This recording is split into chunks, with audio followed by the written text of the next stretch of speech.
Hi ನಮಸ್ಕಾರ. ನಾನು ನಿಮ್ಮ ಚಾಮರಾಜನಗರ ಹುಡುಗ, ನಿಮ್ಮ ಕನ್ನಡಿಗ ಮಾದೇಶ್. ನಾನಿವತ್ತು ಯಳಂದೂರಿಗೆ ಬಂದಿದ್ದೆ. ಇವತ್ತು ಭಾನುವಾರ ಆದ್ದರಿಂದ ಯಳಂದೂರಲ್ಲಿ ಸಂತೆ ನಡೀತಾ ಇತ್ತು. ಇವಾಗ ನೀವು ನೋಡ್ತಾ ಇದ್ದೀರಾ, ತರಕಾರಿ ಎಲ್ಲ ತಗೊಳ್ಳೋದಕ್ಕೆ ಗಿರಾಕಿಗಳು ಬಂದಿದ್ದಾರೆ. ಮೂಲಂಗಿ, ಬೀನ್ಸು, ಸೌತೆಕಾಯಿ, ಟೊಮೊಟೊ ನೀವು ನೋಡ್ತಾ ಇದ್ದೀರಾ. ಕೋಸು, ಕ್ಯಾರೆಟು, ನುಗ್ಗೆಕಾಯಿ, ಬೆಳ್ಳುಳ್ಳಿ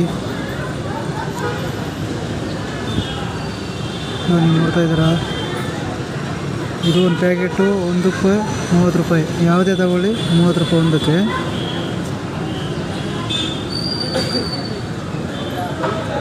ಈರುಳ್ಳಿ ಬಂದು ಕೆಜಿಗೆ 50 ಅಂತೆ. ಇನ್ನು ಈ ಕಡೆ ಪಕ್ಕದಲ್ಲಿ ಈರುಳ್ಳಿನೇ ಮಾಡ್ತಾವ್ರೆ. ಅದರ ಪಕ್ಕದಲ್ಲಿ ಕೊತ್ತಂಬರಿ ಸೊಪ್ಪೆಲ್ಲ ಮಾಡ್ತಾವ್ರೆ. ತಪ್ಪಕ್ಕಂತೂ ದಪ್ಪ ಕಟ್ಟು ಮಾಡ್ತಾವ್ರೆ. ಕೊತ್ತಂಬರಿ ಸೊಪ್ಪು, ತರಕಾರಿ ಸೊಪ್ಪು ಎಲ್ಲ 10 ರೂಪಾಯಿ ಬರೀ ಅಷ್ಟೇ. ನೀವು ನೋಡ್ತಾ ಇದ್ದೀರಾ.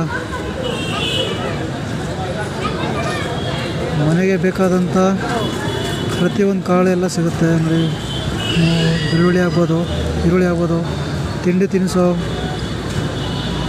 ಕುರುಕು ತಿಂಡಿ ಅಂತಾರಲ್ಲ, ಸಿಹಿ ತಿನಿಸು ಹಾಗೂ ಚಕ್ಲಿ, ನಿಪ್ಪಟ್ಟು, ಕೋಡುಬಳೆ ಏನು ಬೇಕಾದ್ರೂ ಸಿಗುತ್ತೆ. ತರಕಾರಿ ಸೊಪ್ಪು ನೋಡ್ತಾ ಇದ್ದೀರಾ. ಈಗ ನೀವು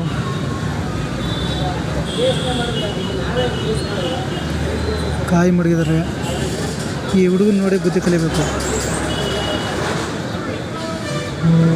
ಪಬ್ಲಿಕ್ಕಲ್ಲಿ ವಿಡಿಯೋ ಮಾಡ್ಕೊಂಡು ಹೋಗೋದು ಕೆಲವು ಜನಕ್ಕೆ ಡಿಸ್ಟರ್ಬ್ ಆದಾಗ ಅನಿಸುತ್ತೆ, ಕೆಲವರಿಗೆ ಖುಷಿ ಆಗುತ್ತೆ. ಅದಾದ ನಂತರ ಗುಡ್ಡೆ ನೋಡ್ರಿ, ಗುಡ್ಡೆ ಕರ್ಮೀನ್ ಸೀಗಡಿ ಬಾಯಲ್ಲಿ ನೀರು ಬರ್ತಾಯಿದ್ದಲ್ರಿ. ಇವತ್ತಿನ ವಿಡಿಯೋ ಇಷ್ಟೇ. ಮುಂದಿನ ವಿಡಿಯೋದಲ್ಲಿ ಸಿಗ್ತೀನಿ.